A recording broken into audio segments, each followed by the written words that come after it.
ओम नमो भगवते वासुदेवाय नमः। नमस्कार दोस्तों, स्वागत है आप सभी का हमारे यूट्यूब चैनल पावरफुल हिंदू धर्म में। आज हम आप सभी को कार्तिक मास में श्रीमद् भागवत महापुराण में तृतीय स्कंद में कथा अध्याय 67 और 68 का रसपान कराएंगे। आइए रसपान कीजिए कथा अध्याय 67 का, जिसमें वर्णन है ध्रुव मार्ग और अचिर आदि मार्ग से जानने वालों की गति का और भक्ति योग की उत्कृष्टता का वर्णन। आइए कथा का रसपान कीजिए।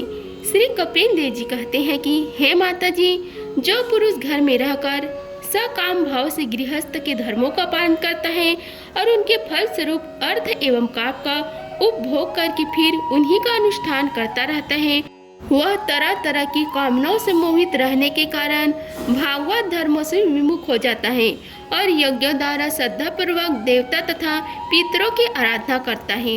उसकी बुद्धि उसी प्रकार श्रद्धा से युक्त रहती है।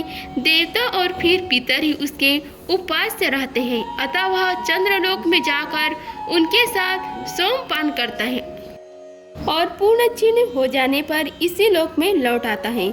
जिस समय प्रलय काल में शेष भगवान शेष पर शयन करते हैं, उस समय सकाम गृहस्थ आश्रमियों को प्राप्त होने वाले ये सब लोग भी लीन हो जाते हैं। जो विवेक पुरुष अपने धर्मों का अर्थ और भोग विलास के लिए उपयोग नहीं करते बल्कि भगवान की प्रसन्नता के लिए ही उनका पालन करते हैं, वे अनासक्त, प्रशांत, शुद्ध चित्त, निवृत्ति धर्म परायण, ममता रहित और अहंकार शून्य पुरुष सर्वधर्म पाना रूप सत्व गुणों के द्वारा सर्वथा शुद्ध चित्त हो जाते हैं। वे अंत में सूर्य मार्ग, अचिन मार्ग या देवयान के द्वारा सर्वव्यापी पूर्ण पुरुष श्री हरि को भी प्राप्त होते हैं, जो कार्य करण रूप जगत के नियंता, संसार के उपदान, कारण और उसकी उत्पत्ति, पालन एवं संहार करने वाले हैं। जो लोग परमात्मा दृष्टि से हिरण्यगर्भ की उपासना करते हैं, वे दो पदार्थ में होने वाले ब्रह्म जी की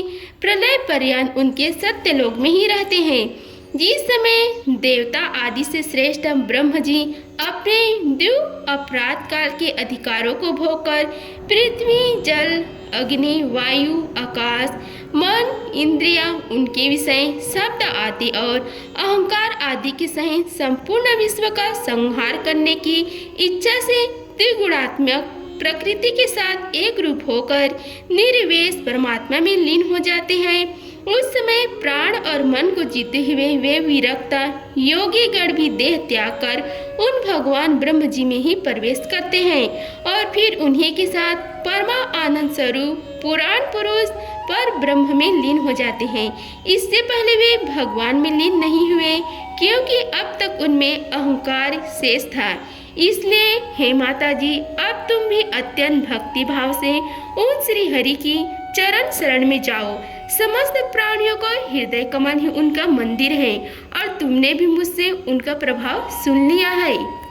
वेद गर्भ ब्रह्म जी भी जो समस्त स्थावर जगम प्राणियों के आदि कारण है, मरीचि आदि ऋषियों, योगेश्वरों, सनक आदि को तथा योग प्रवर्तक सिद्धों के सहित निष्काम कर्म के द्वारा आदि पुरुष श्रेष्ठ सगुरु ब्रह्म को प्राप्त होकर भी भेद दृष्टि और कर्तव्य अभिमान के कारण भवदक्षी से जब सर्वकाल उपस्थित होता है, तब कालरूप ईश्वर की प्रेरणा से गुणों में क्षोभ होने पर फिर पूर्ववत प्रकट हो जाते हैं।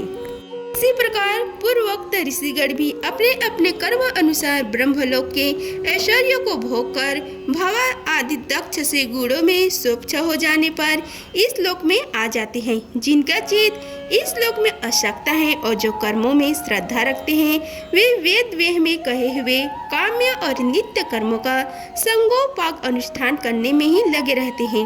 उनकी बुद्धि रजोगुण की अधिकता के कारण कुंठित रहती है, हृदय में कामनाओं का जाल फैला रहता है और इंद्रियां उनके वश में नहीं होती। बस अपने घरों में ही आसक्त होकर वे नित्य प्रति पितरों की पूजा में लगे रहते हैं। ये लोग अर्थ, धर्म और काम के ही परायण होते हैं। इसलिए जिनकी महान पराक्रम अत्यंत कीर्तनीय है, उन भव भयहारी श्री मधुसूदन भगवान की कथा वार्ताओं तो ये विमुख ही रहते हैं। हाय विष्टा भोजी कुकर सुकर आदि जीवों के विष्टा चाहने के समान जो मनुष्य भागवत कथा अमृत को छोड़कर निंदित विषय वार्तालापों को सुनते हैं वे तो आशा ही विधाता के मारे हुए हैं। उनका बड़ा ही मंदभाग्य है। गर्भधान से लेकर अत्युच्चिष्ट सब संस्कारों को विधि पूर्वक करने वाले ये सत्कर्मी सूर्य से दक्षिण की ओर प्रत्यान या धूम मार्ग से पितरेश्वर अर्य मार्ग के लोक में जाते हैं और फिर अपने ही संततियों के वंश में उत्पन्न होते हैं। हे माता जी, पितृलोक के भोग लेने पर जब उनके पूर्ण क्षीण हो जाते हैं तब देवता लोग उन्हें वहाँ के ऐश्वर्य से च्युत कर देते हैं और फिर उन्हें विवश होकर तुरंत ही इस लोक में गिरना पड़ता है। इसलिए हे माता जी, जिनके चरण कमल सदा भजने योग्य है उन भगवान को तुम उन्हीं के गुणों का आश्रय लेने वाली भक्ति के द्वारा सब प्रकार से मन वाणी और शरीर से भजन करो। भगवान वासुदेव के प्रति किया हुआ भक्ति योग तुरंत ही संसार से वैराग्य और ब्रह्म साक्षात्कार रूप ज्ञान की प्राप्ति करा देते हैं। वस्तुतः सभी विषय भागवत रूप होने के कारण समान है।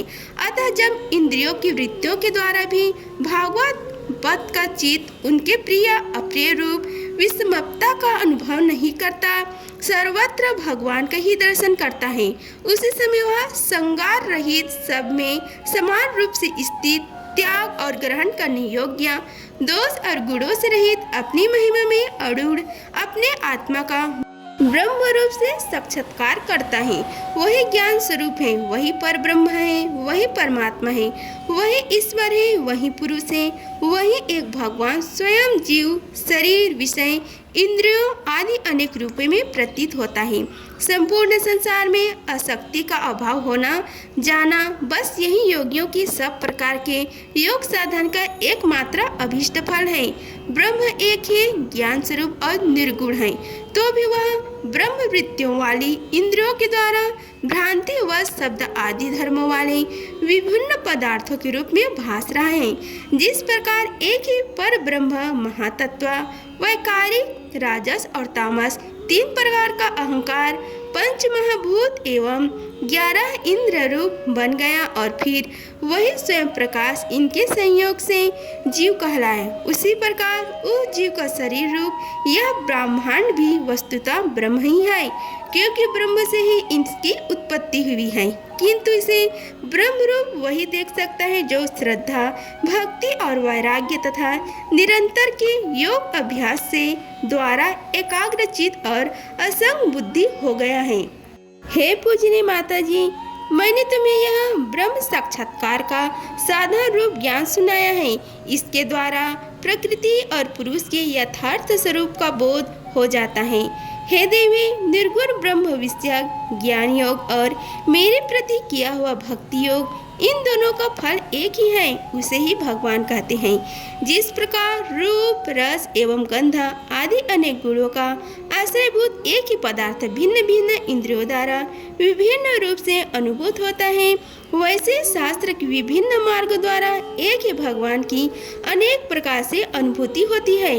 नाना प्रकार के कर्म कलाप यज्ञ दान तप वेद अध्ययन वेद विचार मीमांसा मन और इंद्रियों के संयम कर्मों के त्याग विविध अंगों वाले योग भक्ति योग निवृत्ति और प्रवृत्ति रूप सकाम और निष्काम दोनों प्रकार के धर्म आत्मा तत्व के ज्ञान और दृढ़ वैराग्य, इन सभी साधनों से सगुण निर्गुण रूप स्वयं प्रकाश भगवान को ही प्राप्त किया जाता है। हे माता जी, सात्विक राजस तामस और निर्गुण भेद से 4 प्रकार की भक्ति योग का और जो प्राणियों के जन्म आदि विकारों का हेतु है तथा जिसकी गति जानी नहीं जाती, उस काल का स्वरूप मैं तुमसे कह ही चुका हूँ। हे देवी, अविद्या जनित कर्म के कारण जीवों की अनेकों गतियां होती हैं। उनमें जाने पर वह अपने स्वरूप को नहीं पहचान सकता। मैंने तुम्हें जो ज्ञान उपदेश दिया है उसे दुष्ट दुर्विनीत घमंडी दुराचारी और धर्मध्वजी पुरुषों को नहीं सुनना चाहिए। जो विषय लुलुप हो गृहस्थ हो, मेरी भक्त न हो अथवा मेरी भक्तों से देश करने वाला हो, उसे भी इसका उपदेश कभी न करें। जो अत्यंत श्रद्धालु भक्त, विनय, दूसरों के प्रति दोष दृष्टि न रखने वाला, सब प्राणियों से मित्रता रखने वाला, गुरु सेवा में तत्पर, ब्रह्म विषयों में अनासक्ता, शांत चित, मत्स्य, शून्य और पवित्र चित हो तथा मुझे परम प्रियतम मानने वाला हो, उसे इसका अवश्य उपदेश करे। माँ, जो पुरुष मुझ में चित लगाकर इसका श्रद्धा पूर्वक एक बार भी श्रवण या कथन करेगा, वह मेरे परम पद को प्राप्त होगा। इति श्री भागवत महापुराणे तृतीय स्कंद में कथा अध्याय 67 का समाप्त हुआ। आइए रसपान कीजिए कथा अध्याय 68 का, जिसमें वर्णन है देवहूति को तत्व ज्ञान और मोक्ष पद की प्राप्ति।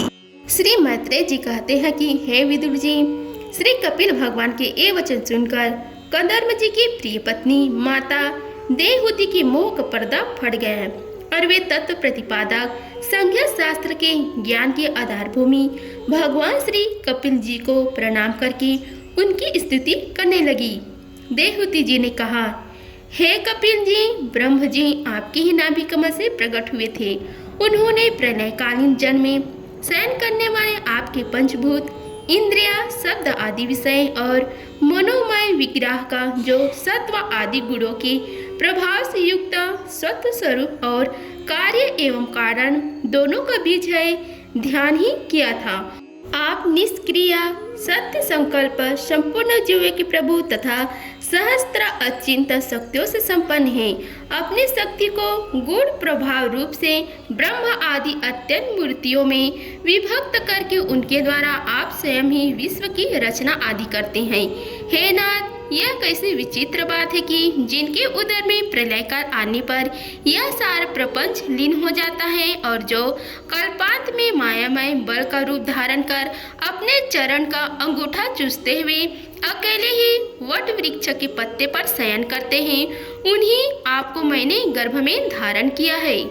हे विभो, आप पापियों का दमन और अपने आज्ञाकारी भक्तों का अभय उदय एवं कल्याण करने के लिए स्वेच्छा से देह धारण किया करती हैं। अतः जिस प्रकार आपके वाराह आदि अवतार हुए, उसी प्रकार यह कपिल अवतार भी मुमुक्षुओं को ज्ञान मार्ग दिखाने के लिए ही हुआ है। हे भगवान, आपके नामों को श्रवण एवं कीर्तन करने से तथा भोले भटके कभी कभी आपको वंदना एवं स्मरण करने से ही कुत्ते का मांस खाने वाले चंडाल भी सोमयाज ब्राह्मण के समान पूजनीय हो सकता है। फिर आपका दर्शन करने से मनुष्य कृतकृत्य हो जाए, इसमें तो कहना ही क्या है। अहो, वह चंडाल भी इसी से सर्वश्रेष्ठ है कि उसकी जीवा के अग्रभाग में आपका नाम विराजमान है। जो श्रेष्ठ पुरुष आपका नाम उच्चारण करते हैं, उन्हें तप, हवन, तीर्थ स्नान, सदाचार का पालन और वेद अध्ययन सब कुछ कर लिया। हे कपिल देव जी, आप साक्षात परब्रह्म हैं। आप ही परम पुरुष हैं। वृत्तियों के प्रभाव को अंतर्मुख करके अंतःकरण में आपका ही चिंतन किया जाता है। आप अपने तेजमय से माया कार्य गुण प्रभाव को शांत कर देते हैं तथा आपके ही उदर में संपूर्ण वेद तत्व निहित है। इसे साक्षात विष्णु स्वरूप आपको मैं प्रणाम करती हूँ। श्री मैत्रेय जी कहते हैं कि माता की इस प्रकार स्तुति करने पर मातृवत्सल परम पुरुष भगवान कपिल देव जी ने उनसे गंभीर वाणी में कहा। श्री कपिल देव जी ने कहा, हे माता जी, मैंने तुम्हें जो यह सुगम मार्ग बताया है, इसका अवलंबन करने से तुम शीघ्र ही परम पद को प्राप्त कर लोगी। तुम मेरे इस मत में विश्वास करो। ब्रह्मवादी लोगों ने इसका सेवन किया है। इसके द्वारा तुम मेरे जन्म मरण रहित स्वरूप को प्राप्त कर लोगी। जो लोग मेरे इस मत को नहीं जानते, वे जन्म मृत्यु के चक्र में ही पड़े रहते हैं। मैत्रेय जी कहते हैं कि इस प्रकार अपने श्रेष्ठ आत्मज्ञान का उपदेश कर श्री कपिल देव जी अपनी ब्रह्मवंदिनी जननी की अनुमति लेकर वहां से चले गए। तब देवहूति जी भी सरस्वती के मुकुट सदृश अपने आश्रम में अपने पुत्र के उपदेश किए हुए योग साधन के द्वारा योग अभ्यास करती हुई समाधि में स्थित हो गई। त्रिकाल स्नान करने से उनकी घुंघराली अलके भूरी भूरी जटाओं में पारित हो गई। चीर वस्त्रों से ढका हुआ शरीर उग्र तपस्या के कारण दुर्बल हो गया। उन्होंने प्रजापति गंधर्व के तप और योग बल से प्राप्त अनुपम गर्भस्थ सुख को, जिसके लिए देवता भी तरसते से, उसे त्याग दिया, जिसमें दुग्ध फेन के समान स्वच्छ और सुकोमल सैया से युक्त हाथी दांत के पलंग, सुवर्ण के पात्र, सोने के सिंहासन और उन पर कोमल कोमल गद्दे बिछे हुए थे तथा जिसके स्वच्छ स्फटिक मणि और महामरकत मणि की भीतों में रत्नों की बनी हुई रमणीय मृतियों के सहित मणिमय दीपक जगमगा रहे थे, जो फूलों से लदे हुए अनेक दिव्य वृक्षों से सुशोभित था, जिसमें अनेक प्रकार के पक्षियों का कलरव और मतवाले भंवरों का गुंजान होता रहता था, जहाँ की कमल गंध से सुवासित बागवानियों में कंदर्प जी के साथ उनका लाड प्यार पाकर क्रीड़ा के लिए प्रवेश करने पर उसका देहवती का गंधर्वगण गुणगान किया करते थे और जिसे पाने के लिए इंद्राणी भी ललायित रहती थी। उस गृह ध्यान की भी ममता उन्होंने त्याग दी, किंतु पुत्र वियोग से व्याकुल होने के कारण अवश्य उनका मुख कुछ उदास हो गया है। पति के वन गमन के अनंतर पुत्र भी वियोग हो जाने से वे आत्मज्ञान संपन्न होकर भी ऐसे व्याकुल हो गए जैसे बछड़े के बिछड़ू जाने से उसे प्यार करने वाली गौ। हे वत्स विदुर, अपने पुत्र कपिल देव रूप भगवान हरि की चिंतन करते करते हुए कुछ ही दिनों में ऐसे ऐश्वर्य संपन्न घर से भी उपरत हो गई। फिर वे कपिल देव जी भगवान के जिस ध्यान करने योग्य प्रसन्न वंदना अरविंद युक्त स्वरूप को वर्णन किया था, उसके एक एक अव्यय का तथा उस समग्र रूप का भी चिंतन करते हुए ध्यान में तत्पर हो गई। भागवत भक्ति के प्रभाव, प्रबल वैराग्य और यथोचित कर्म अनुष्ठान से उत्पन्न हुए ब्रह्म साक्षात्कार कराने वाले ज्ञान द्वारा चित्त शुद्ध हो जाने पर वे उस सर्वव्यापक आत्मा के ध्यान में मग्न हो गई, जो अपने स्वरूप के प्रकाश से माया जनित आवरणों को दूर कर देते हैं। इस प्रकार जीव के अधिष्ठान भूत पर ब्रह्म श्री भगवान में ही बुद्धि की स्थिति हो जाने से उनका जीव भाव निर्वित हो गया और वे समस्त क्लेशों से मुक्त होकर परम आनंद में निमग्न हो गई। अब निरंतर समाधि स्थित रहने के कारण उनके विषयों की सत्य तत्व की भ्रांति मिट गई और उन्हें अपने शरीर की भी सुधि न रही। जैसे जागे हुए पुरुष को अपने स्वप्न में देखे हुए शरीर की नहीं रहती, उनके शरीर का पोषण भी दूसरों के द्वारा ही होता था, किंतु किसी प्रकार का मानसिक क्लेश न होने के कारण वह दुर्बल नहीं हुआ, उसका तेज और भी निखर गए और वह मैल के कारण धूम युक्त अग्नि के समान सुशोभित होने लगा। उनके बल बिथुर गए थे और वस्त्र भी गिर गया था, तथापि निरंतर श्री भगवान में ही चित्त लगा रहने के कारण उन्हें अपने तपोयोगमय शरीर की कुछ भी सुधि नहीं थी, केवल प्रबंध ही उसका रक्षा करता था।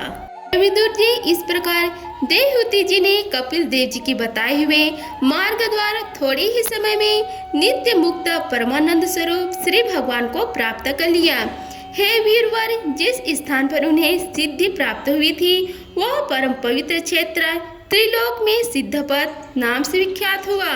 साधु स्वभाव विदुर जी योग साधना के द्वारा उनके शरीर के सारे दैहिक मल दूर हो गए थे। वह एक नदी के रूप में पाणित हो गया, जो सिद्धगढ़ से सेवित और सब प्रकार की सिद्धि देने वाली है। हे महायोगी, भगवान कपिल जी भी माता की आज्ञा ले पिता के आश्रम से ईशान कोट की ओर चले गए। वहां स्वयं समुद्र ने उनका पूजन करके उन्हें स्थान दिया। वे तीनों लोगों को शांति प्रदान करने के लिए योग मार्ग का अवलंबन कर समाधि में स्थित हो गए। सिद्ध, चरण, गंधर्व, मुनि और अप्सरागण उनकी स्तुति करते हैं तथा संख्याचार्यगण भी उनका सब प्रकार का स्तवन करते रहते हैं। हे निष्पाप विदुर जी, तुम्हारे पूछने से मैंने तुम्हें यह भगवान कपिल और देवहूति का परम पवित्र संवाद सुनाया। यह कपिल देव जी का मत अध्यात्म योग का गूढ़ रहस्य है। जो पुरुष इसका श्रवण या वर्णन करता है वह भगवान गरुड़ ध्वज की भक्ति से युक्त होकर शीघ्र ही श्री हरि के चरण अरविंद को प्राप्त कर लेता है। इति श्री भागवत महापुराणे तृतीय स्कंद में कथा अध्याय 68 का समाप्त हुआ। अगर आप सभी को हमारी वीडियो अच्छी लगी होगी तो वीडियो को लाइक कीजिए, चैनल को सब्सक्राइब कीजिए और कमेंट बॉक्स में ओम नमो भगवते वासुदेवाय लिखिए। धन्यवाद। मिलते हैं अगले वीडियो में, तब तक के लिए जय श्री राधे कृष्णा।